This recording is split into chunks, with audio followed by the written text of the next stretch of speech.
روز عشق خیلی خوبه و توجه به این روز هم واقعا عالیه. گل و شکلات و باکس و اینا هدیه‌های مناسبی به مناسبت این روزن که زحمت زیادی هم نداره. اما نمایش عشق واقعی یعنی همدلی تو لحظات اضطراب.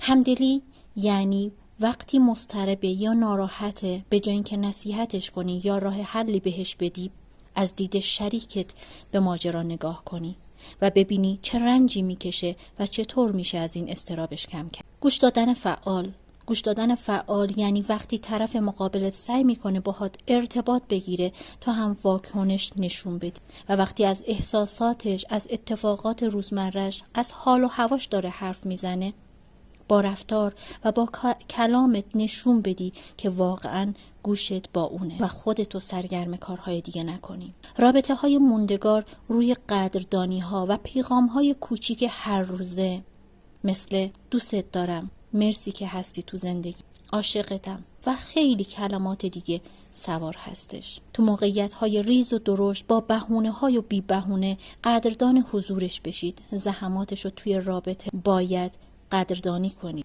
موفقیت تو موفقیت منه، چون ما مهمتر از من و توه.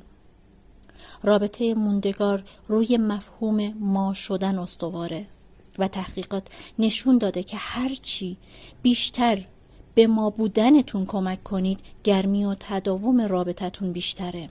یکی از جلوه های ما بودن هم اینه که برد تو برد منه، ناکامی تو ناکامی من.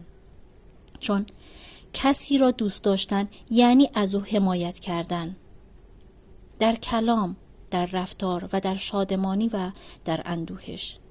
کسی را دوست داشتن یعنی از آرامش او مراقبت کردن و از اضطراب او کاستن. به همین سادگی و البته به همین سختی.